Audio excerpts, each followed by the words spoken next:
شكرا جزيلا لحضوركم. في البدء أبارك للمسلمين جميعا ذكرى هذه الزيارة الكريمة، زيارة النصف من شعبان، ولادة الإمام الحجة عجل الله تعالى فرجه الشريف، جعلنا وإياكم من الممهدين لدولته.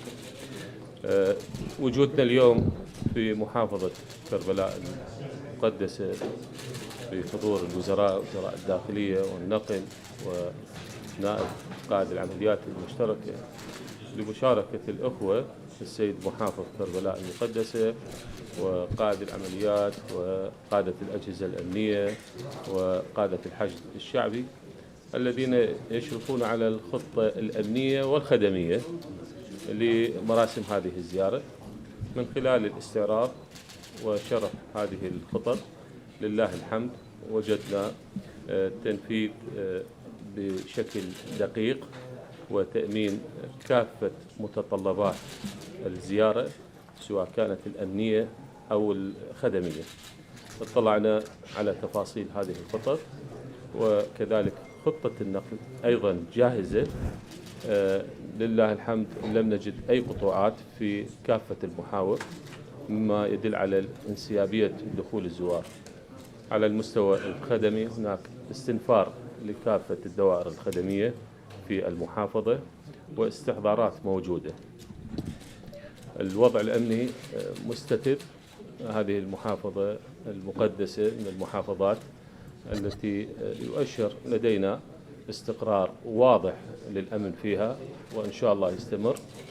كذلك إجراءاتهم في تأمين هذه الزيارة واضحة على مستوى الخطط من الأماكن المقدسة وانتهاء بالأطواق الخارجية على مستوى صحراء كربلاء والمناطق والمحافظات المحاذية.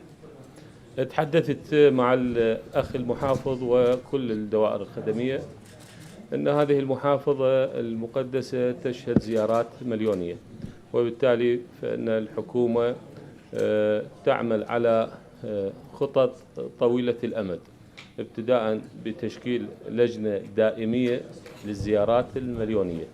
هذه اللجان لا تتشكل فقط أثناء وقت الزيارة، وإنما تكون موجودة تقوم بتهيئة الخطط الخدمية والأمنية، وتتعاون فيها كل الجهات من أجل استيعاب الأعداد الغفيرة من الزوار سواء كان من داخل العراق أو من خارج العراق.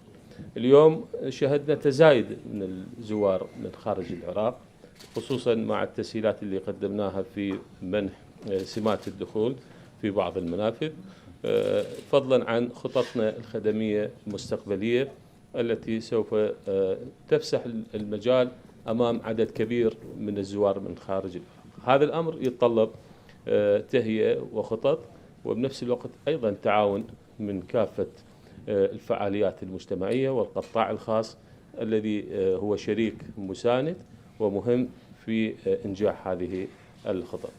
باسم الحكومة العراقية نثمن هذا الجهد الذي بذل من قبل المحافظة والقادة الأمنيين على هذا المستوى من التنفيذ، ونستطيع القول ولله الحمد أن الزيارة ناجحة والخطط مكتملة لغاية هذه الساعة.